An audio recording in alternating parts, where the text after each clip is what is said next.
nanguwu la yee yàbbi ci mbir mi Chérif Dia. ci weeru juillet atum 2019 ci la Alassane Seydou Sow nekk secrétaire général bu agence de gestion bu patrimoine bâti de l'État fal gin ko fal nag mi ngi ñëw rek la at laata muy dem à la retraite boobu mi ngi ko dem weeru septembre ci atum 2020 ci la am juróom-benn fukki at wante xibaar yi nu jot mooy juróom-ñeenti weer a ngi nii moom Alassane Seydou Sow di wéy rek di jot salaire am bu toll ci $2 millions ak xaaj ak téeméeri junni yoo xamante it moom mooy indemnité bu téléphone am autofonction bi it mi ngi wéy di ko jëfandikoo ba ci kër gi nga xamante ni fa la dëkk te waratu faa dëkk comme dem na à la retraite ci jamono jooju agence bu gestion bu patrimoine bâti de l'État mi ngi joxe ay sommation ci ay fonctionnaires yoo xamante ni dem nañ retraite war a libéré kër yin dëkk lii nag directeur général ba di Yaya Abdou Kane xam na ko wante daf cee sëgg bëtam ba tax na kon indi na rek coow lu bari ci kër googu di agence bu gestion bu patrimoine bâti de l'État ñu jàpp ni kon ci wàllu yoon agence bu gestion bu patrimoine bâti de l'État amatul secrétaire général directeur général ba moom moo ko war a xamle ci ay kilifaam su ko defee kon njiitu réew mi daal di tabaat beneen secrétaire général bu wuutu Alassane Seydou Sow ñuy fàttali ni ci article 10 bu décret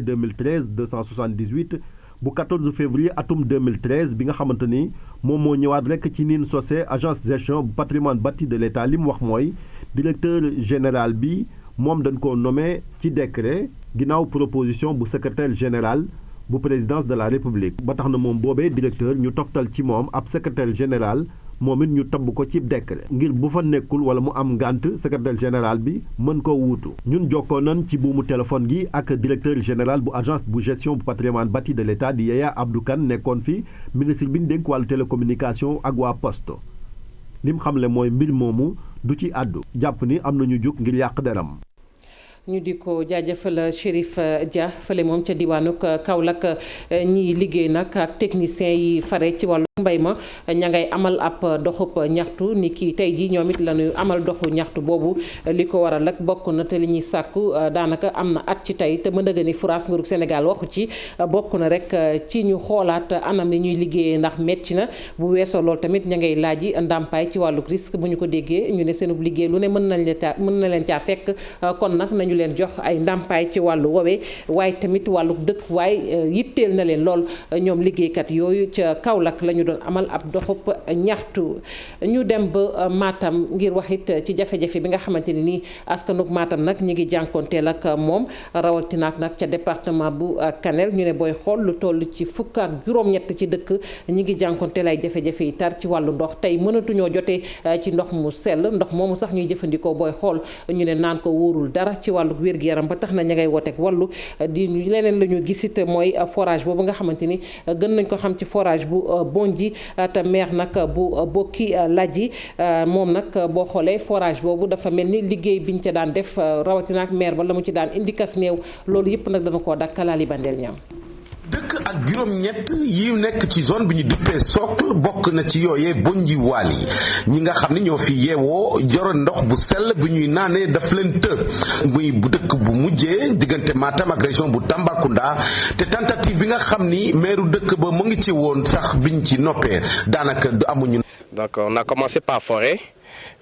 On a pu trouver jusque 2 mètres cubes 700. Alors le château de comme sunu pexe yi ñu doon def yëpp daanaka fi mu ne résultat bi mooy antuwul ndox moo amul ci suuf fi nappe bi socle la ndaxte 1 mètre cube lañ fi am te nag château d'eau Bonji 60 mètres cubes moo ko mun a remplir mu mel ni kon lépp investissement yëpp yi nga xam ne def nañ ko fii ñàkk nañ ko loolu la sunu borom dogal ndax zone bi nag zone socle la fi mu ne moom pexe amul.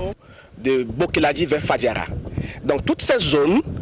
passant par Dembankane, Yassine Laké, tous les Bonji jusqu'à Bakel, se trouve dans la zone du socle. Ça fait maintenant, c'est pas 4 ans. Je l'ai parlé le problème, il a dit il vient. gis ngeen li ñuy dund moom doy na waar métti na trop bi doon ndox bu ñaar fukki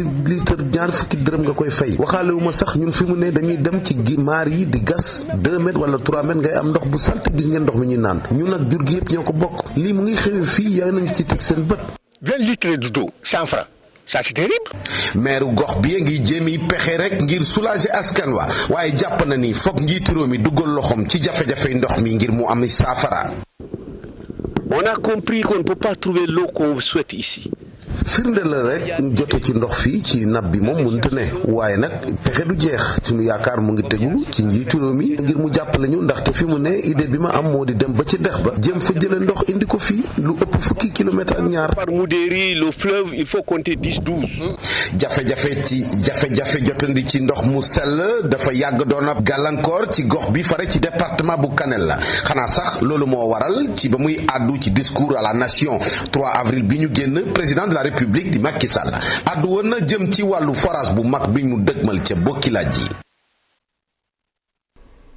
Ali Bandel Niang gannaaw Matam ab commune bi ñu duppee Médina Chérif ma nga ca Kolda Médina Chérif googu nag gis nañu ne askan wa fay yeewoo nag ñoom am nañu ay jafe-jafe du sax ndox mu sell waaye ab ndoxum taw la ñu ne saa yu nawet bi ñëwee moo leen di sonal lool ba tax na sax ku ci ne boo génnee daanaka sa buntu kër ngir yegg fa nga jëm day doon ay jafe-jafe ñoom it ñu ngay yëglu laata nawet bi di yegg si dëgg-dëgg nag kilifa yi lu ñu leen mën a dimbalee nañ leen ko jàppalee Abdoulaye Diallo. fan wala ay bés ñoo ñu dese fileek ndorteelu nawet bi waaye ñàkkum ay yoon yi baax mu ngi tere nelaw askan bi yeewoo ca goxu Médina Chérif ñoo ngi sàkku nguur gi tabaxal leen fa ay yoon yi baax ngir yombalal leen seeni dem ak dikk.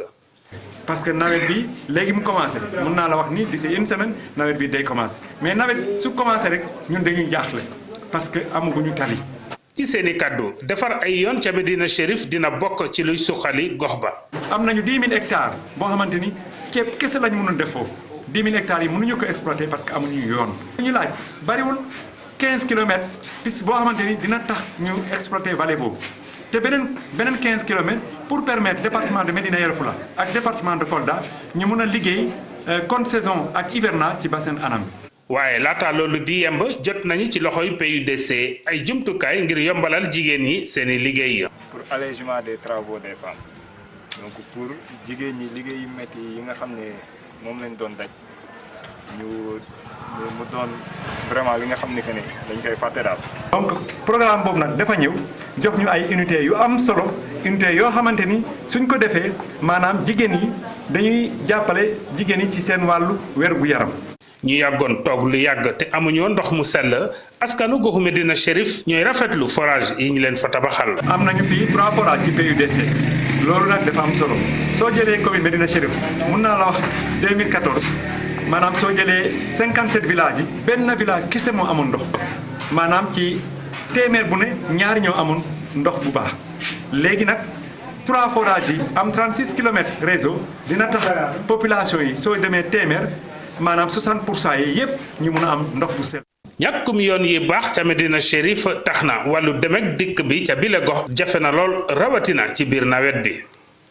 yeneen i jafe-jafe coowal suuf la bu xew nag fële fa ñu naan Kantène ak Mandina Mankagne ma nga ca diwaanu Ziguinchor coowal suuf lu rëy loolu tax na ba nag askan wa nag di sàkku rek ci nguurug Sénégal mu wut ci pexe ndax yàgg na bi ñuy dund nag coow loole ki ñu naan Moulay Camara moom moo jiite mouvement bi ñu duppee J'aime le Sénégal ci bi muy taseeg askanuk rek kon Kantène ca la yëkkati ay kàddu dénk ko Boubacar Dia si ñu teewlu ko.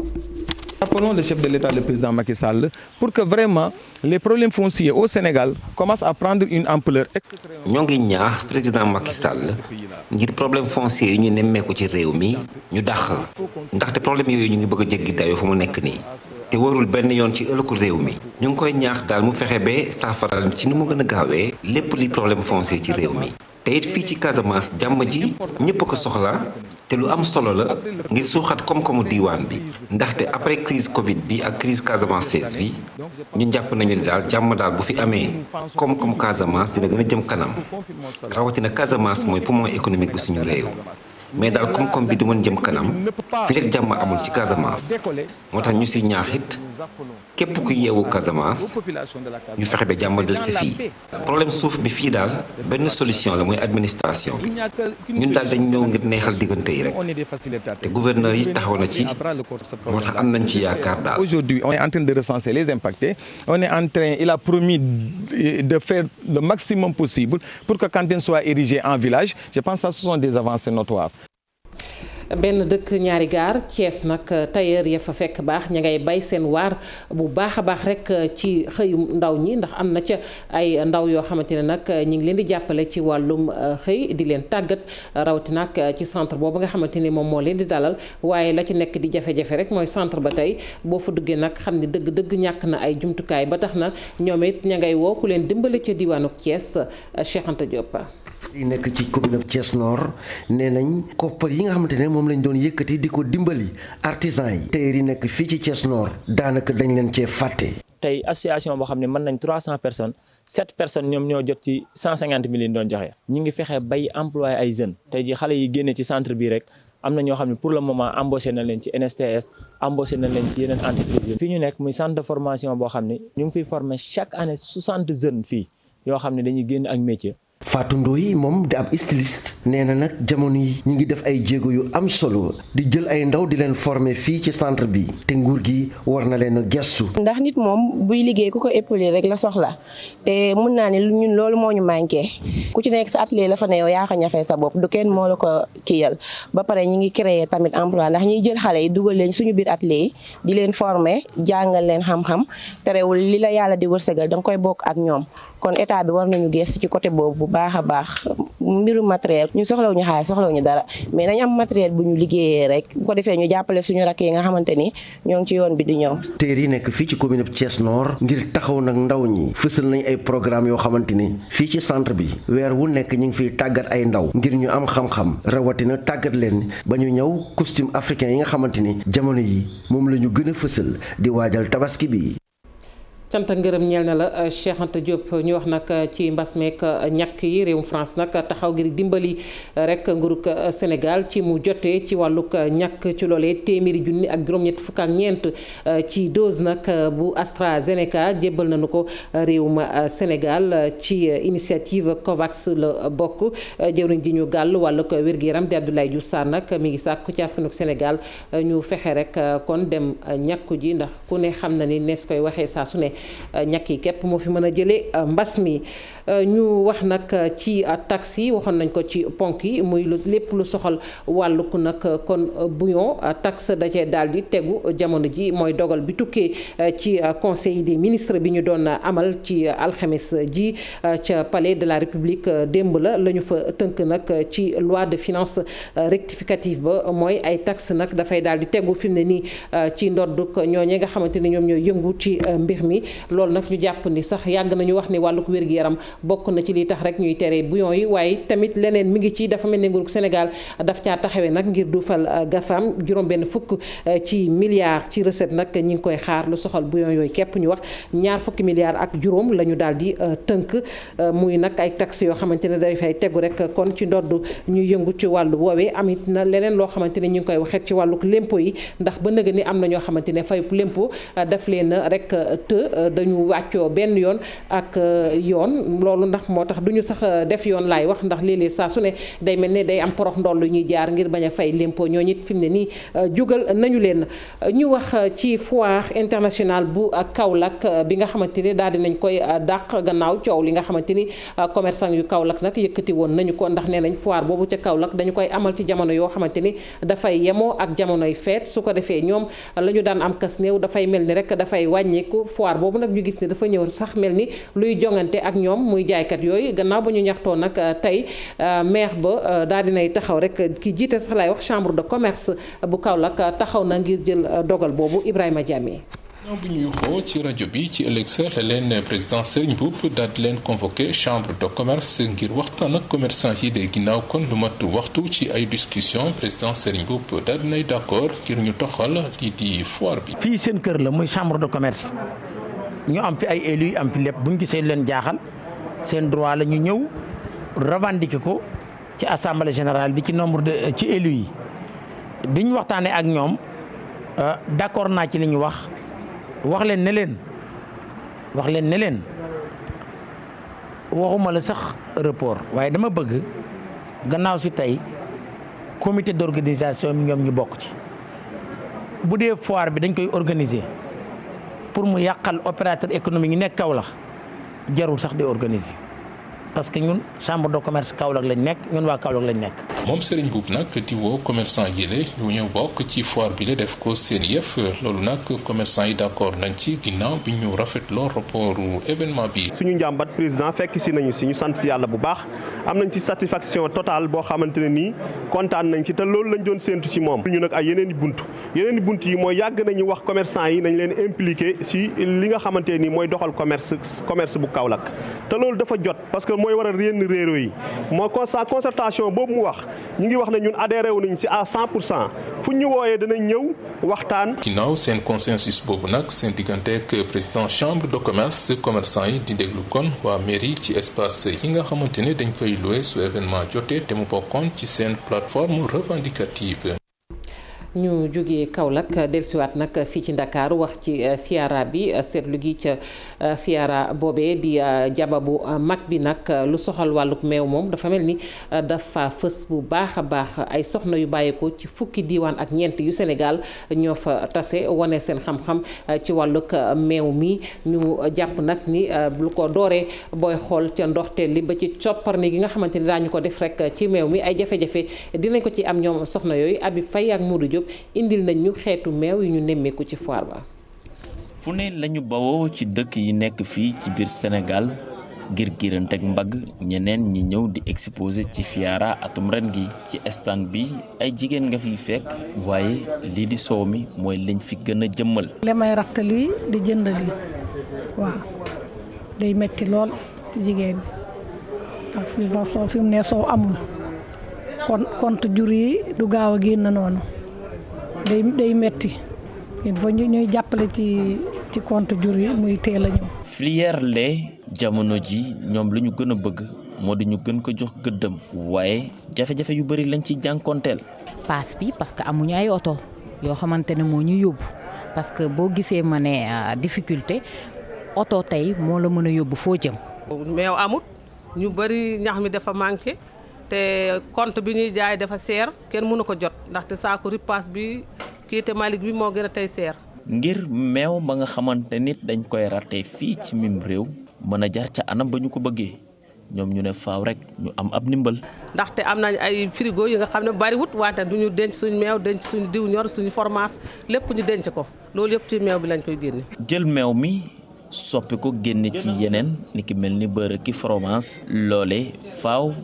mu am ay fan yoo xamante ni dañu koy dajale ngir ñu mën a am lu ñu bëgg donte sax ca meew googee la ñu koy jëlee njaay mi doon na loo xamante ni lu tagga témbi la jël ko yóbbu feneen moom kenn waxu ko. Habib Faye Oumou Sangaré waykat bu mag ba ca Mali nag mi ngi fii ci Ndakaaru jamono ji am na ab dîner de gala boo xamante ne sax war na ko def nag tey ci ngoon waaye lu ko jiitu dafa ñëwoon rek fii ci télévision Futurs Médias ngir seet si magam nee na waaye tamit koo xamante ne nii nag daanaka royteef la ci wàlluk musique muy xool lu bari ci moom muy artiste bii di Youssou Ndour nekkit PCA bu groupe Futurs Médias ñu teewlu ko moom Oumou Sangaré. Ma relation avec Youssou ne date pas de maintenant. Youssou, c'est un grand frère qui nous a toujours donné. sama digganteeg Youssou Ndour du tey dafa yàgg sama mag la yàgg nañoo xelal dafa wane yoon wi nag diggante Afrique ak réewi tugal yi mu nekk koo xamante ne man dama koo sopp lool ndax lii muy liggéeyee te lépp nag mu teg ko ci lu dëggu ndax bu weesoo musique bi muy def wane na ni doon star warta tee nga bokk ci luy doxal sam réew ci kawit ngay dimbali ndaw ñi ñu mën a am xëy te yaakaar naa lii bay na ci waaram bu baax a baax yii nag moo nekk yoo xamante ni yu ma sopp la ci moom moo tax sax man ci sama wàll damay jéem nag def ni moom lii daal mën naa wax ni tey bokk na ci li ma gën a yëkkati ma ne nag duma fi ñëw te ñëw ma seet si ko nuyu ko. Voilà des choses que j'ai beaucoup aimées chez mon grand frère et j'essaie de faire comme lui. Donc voilà. mu nekkoon Oumou Sangaré la diva malienne xibaaru biti réew yi ci tënk ñu wax rek ci réewum France mi taxaw nag ngir dellu gannaaw ci ni mu daan lëkkaloo ak soldat yu France soldat yu Mali muy soldat yu France gisoon nañ ni yàgg nañu di lëkkaloo ci ay opération ngir xeex rek djihadiste yi nga xamante ni ñoom ñoo nekk ca Mali loolu nag kii di président bu France di Emmanuel Macron démb la xamle ni nag ne opération boobu ñoom dañuy rek dellu ci gannaaw waxuñu nag àpp bi kañ la waaye li mu xamle rek mooy transition ba ca Mali lay xew jamono ji yépp nag dafa dalul seen xel te xamul dëgg-dëgg ñoom ñooñee lan la ñu bëgg moo tax nag réewum France daal daal cee am rek boobepp taxawaay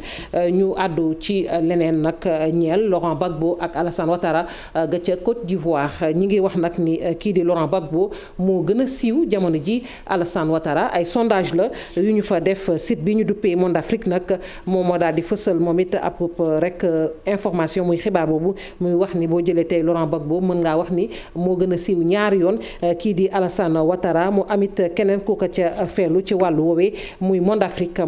nag ñu gis ni moom it mi ngi def rek ab mi ngi xibaar ni kii di Laurent Gbagbo ba tey moom moo gën a siiw kii di Alassane Ouattara ndax kooku sax di Laurent Gbagbo ci fàttali ñi ngi wax ni war naa delluwaat ca réew ma fukki fan ak juróom-ñaar ci weeru juin waaye nag nit ñi ñoom am nañu rek njoxte ne boo moyul bu ñëwee ci Côte d'Ivoire askan wu takko daanu génn ngir nag dalal ko. ñu wax ci tàggat yaram ak maître Augustin Senghor mi jiite fédération sénégalaise bu football yëkkati na nag ay kàddu mu jëm nag ci AS Jaraaf mi nga xamante ni xam ngeen ni confédération africaine bu football daf ko tegoo ni daan maître Augustin Senghor nag nee na fii ci Sénégal AS Jaraaf mënee su ko daanaat ndax daan nañu ko ba noppi te nag équipe de su ko daan ñaari yoon ci benn mbir moo tax nag moom jàppul ni loolee daal ñoom dinañ ko def muy tegi daan ci ndodd rek fédération ASC bu Jaraaf waaye li leer ba leer mooy nag ñoom dinañ xoolaat rek lan moo waraloon rek coow li ba tey ji confédération africaine yëkkati ay daan teg ko ci kaw AS Jaraaf maître Augustin Senghor ñu teewlu ko. am ñu ma laaj nee ma ndax fédération aussi du sanctionné Jaraaf ma ne loolu mënul nekk parce que li ñuy wax principe yi double sanction pour la même faute amul fenn c'est-à-dire nit ki boo defee njuumte waruñ la mun sanctionné ñaari yoon donc bu fekkee ne CAF sanctionné na leen daf leen sanctionné pour lépp donc amul daanu ci yokk waaye li ñu war a def comme ni ñu koy waxee nii maa ngi ci waxtaan ak dirigeant Jaraaf bi mooy ñu xool ndax waruñu déposer plainte parce que gis nañu vidéo yi ñi nga xam ne seen yoon nekkul woon ci match bi ñu gis leen ci main courante bi ñu def ci sëg naka sudul noonu ñu mën leen jéem a topp comme ça ñooñu tamit ñu gën leen ci football bi pare teg leen daan yoo xam ne ëllëg kuy ñëwati di yàq suñu suñu football ñu nga xam ne li lay ci daal dina metti torop donc loolu mooy sàmm suñu équipe yi comme Jaraaf mooy sàmm yeneen équipe yi mooy sàmm football sénégalais. ñu wax ci Edouard Mendy mi nga xamante ne dalal nañu ko ca Diamniadio ci dalal bu am solo askanuk Sénégal takk lool nag teeru ko gannaaw jaloore ju rëy ji nga xamante ne def na ko ca Ligue des Champions ak équipe am boobu de Chelsea nga xamante ni ñoom ñoo jël raw gàddu gi Edouard Mendy nag yëkkati ay kàddu yu am solo seere ko ci Sénégal mi mu jàpp nag ne war nañ koo bàyyi xel bu baax a baax pour ci Sénégal bi ñu teewlu ay kàddoom. C'est une grande joie. J'étais très fier de l'accueil. mbégte mu rëy laa yëg ci teertu bin ma teertu fii muy samay naataango ba ci ñiy liggéey ci hôtel bi maa ngi gërëm ñëpp di leen sant wax dëgg yàllam kontaan na sama xol sedd na laata may ñëw xalaatoon naa naka lan may teertoo wante gis naa la ko tàmbalee ci aéroport bi ba fii nit ñi kontaante gin am ginnaaw bi ma gañee finalu Ligue des Champions indi fi trophée bi li daal war na ne Sénégalais yi kenn gënu leen bisu final ba nag ba match bi jeexee ronga ñi ma doon tuur li ko waral bokk na ci dama xalaat fi ma jógee ni mu sore ndax jamono jooju métti woon na lool ci man musuma xalaat ni bis dina ñëw ma yegg si fii ba gañee finalu Ligue des Champions ba tax sama xel dem ci sama famille ak képp koo xamante ni kon mas ngaa dugal sa loxo jàppale ma wante tamit liggéey bu am solo bi nga xamante ni liggéey nañ ko ba daal di yegg si fii kon ñu daal di gërëm ñëpp. Ceux qui comptent aussi sur moi et qui sont à ce moment-là très fiers et qui sont comme moi en train de pleurer de joie. Edouard Mendy ak i ñooñam nag ñi ngi ci regroupement ca Diamniadio ngir waajal rek seeni jongante yooyu nag bokk na ci jongante xaritu bi nga xamante ni war na dox ci diggante Sénégal ak Zambie loolu nag ñu daal di koy fas yéene amal tey ci ngoon fële ci stade Lat Dior bu Thiès ñu jàll ci xët yu njëkk yu yéenikaay yi ak Mamadou Mouhamed Ndiaye. ngeen jëf booy jinne ma joomi démb ca misira journal yi xëy nañu dine ñu tili ni ko sandarma yi ngeen la joo ca Tamba ubbi l'observateur yéene kaay bi wax nañu A ba Z ni ñu jàppee booy jinne bésub ñaari fan ci weeru juin ci la booy jinne daam si di benn waay bu jóge Côte d'Ivoire Cheikh Ndiaye ak beneen waay bu tudd Abdou Faye ñoom ñëpp ci la ñu jóge woon Kër Mbay Fall dugg ci benn watab 4x4 bu weex am kenn ci ñoom ku jëloon benn mëtëb te max jiitu leen ngir doon leen joxe information ci montage yi takk der yi journal bi nañu ci noonee ci la ñu teggee checkpoint yi di wiire ka wër wagaat frontière Mali la ñu jëmoon ngir jaare fa jàll Côte d'Ivoire waaye boobee fekk na gendarme yi am ay renseignement yu leen xamale booy jinne mi ngi ci route nationale numéro 1 bi soit ci diggante Tamba ak Kédougou wala ci diggante Tamba ak Kidira ci benn wata particulier la nekk am na it benn moto T-Max bu jiitu oto bi ci la gaay yi colonel Mané yi nekkee ci seenu patrouille bay dugg Missira gis fa moto T-Max bi muy jël gasoil ñi newoon ci oto bi ñoom it ba ñu demee ba mu yàgg séenatuñu moto bi dañoo dëppaat def demi tour ngir xam ana lan moo téye moto T-Max bi ñu àndaloon ci la ñu daje ak gendarme yi ñu jàpp leen waaye bi ñu xoolee oto bi gisuñu ca booy jinne ndax wàcc na bu yàgg chauffeur ba moo ca newoon ak yeneen ñaari nit gendarme yi fuye oto bi gis ci ay bagages yi booy jinne ba ci mbubu mi mu soloon bi muy def ab interview ak waa iTélé sax fekk nañu ko ca bagage ya comme wolof nag nee na fa gaynde boo fakki doomam médd sor yu fa ci la gaa yi xamee ne booy jinne mi ngi ci tigtigal gi ci la ñu ko waree gis ko muy daw gaañi dàq ko ba jàpp ko l'observateur xamal ñu ne moom booy jinne nag bi muy dàqante ak gendarme yi ci la jëlee benn ci téléphone yi mu yoroon tajote ko fekk nañu ci moom nag ñeenti téléphone ak xaalis bu jegee 2 millions le témoigné nañu ak rëccam maanaam évasion moom booy jinne gi la yoon weesul ñeenti fan gaañi jàppaat ko na gendarme yi def ba jàpp ko le témoigné tegal nañu ko réew mi quotidien xëy bind ne Michael Scofield daanu na ni ñu ko jàppee yéenekaay bi moom it mi ngi ñu koy nittali minute par minute Les Échos nañu ca Missira ga ca Tamba fa la bàyyi Modou Fall di booy jinne daano journal La Tribune xëy di ñu wax yi nga xam ne ñoo ko sànk ba tax gendarme yi ne ko nipp journal bi dolli ñu ci ne bi leen gendarme yi jàppee fekk nañu ci ñoom ay jumtuwaay yoo xam ne ñoom la wuyu yi di faral di jëfandikoo bu ñu bëggee cambrioler Source A xëy di ñu détaillé leen gendarme yi fekkeel bi ñu leen jàppee jàppante bi woon ci tribunalum Njaareem ci diggante avocat bi di maître Abdoulaye Babou ak procureur Mamadou Diawo anki dina kay mi ngi xëy di ñu xamal ne Union des magistrats du Sénégal di waa UMS dugg nañu ci coow li avocat bi di maître Babou moo tuumal procureur Diawo ne dafa sàllawlu yoonu murid te loolee moom Abdoulaye Babou du ko may du may kenn mu taxaw di nappaaje ngëm-ngëmam waxam joojee nag la waa Union des magistrats du Sénégal ne ay tuuma yu garaaw la wax ju rëy la wax la ju dangereux te duñu ko bàyyi noone ki ñuy tuumal di procureur Diawo enquête xamal nañu ne awalu IRHCM lay xaar ngir mën a porter plainte maître Babou magistrat beneen di Zi Souleymane Teliko mi porté woon plainte Madiambal Diagne ndax nee na da koo sosal Les Échos nee nañu seenub layoo démb la woon ci tribunal bu Dakar waaye yëf yu yombul woon seddul woon giita ngas la woon ba fin Madiambal Diagne la mu waxoon dindi wut ci lu toll ne tarfatal ay ni Souleymane Teliko moom it dellu weddi tuumay ba mu set wecc avocat yu Souleymane Teliko yi mayuñu Madiambal Diagne dara Madiambal Diagne ak ñi mu àndal ñoom it mayuñu leen dara moom jiital Avenir Communication journal bi nee nañu dem na sax bay xam le ne dana porter plainte waa Union des magistrats du Sénégal Le Quotidien nañu ab layoo bu bari woon jalti la ñu dund démb ca tribunalum Dakar ci diggante Madiambal Diagne ak Souleymane Teliko moom Souleymane Teliko nee na Madiambal Diagne da koo singili Madiambal Diagne xam le ne ci magistrat yi wax ji concerné moom rek moo ci taxaw naan mi ngi joxe ay leçons de morale seen diggante nag li ci yoon di dogal réew mi quotidien nee nañu fukki fan ak juróom-ñaar ci weeru juin ca la ñu koy xam li ñu xam daal moo di Souleymane Teliko ndàmpaay lu toll ci genn wàllu milliard maanaam 500 millions moom lay laaj Madiambal waa ONG Jamra wax nañu ci la Sénégal ne faramason yi ci réew mi dañuy amal ab assemblée générale fii ci Sénégal bu ñu ca noppee nag ca la ñuy tànn kenn ci ñoom faramason yi def ko grand maître de la grande loge du Sénégal état bu Sénégal sàppali na saf-safal yi ci réew mi yëral xët mu njëkk l'Observateur bouillon alimentaire yi maanaam ñoom jimbook ñoom ajaak ñoom majeek xeet yooye muy yi ñuy defaree ci réew mi di jóge bitim réew yu ci nekk état bu Sénégal yokku na taxe bi mu ci tegoon.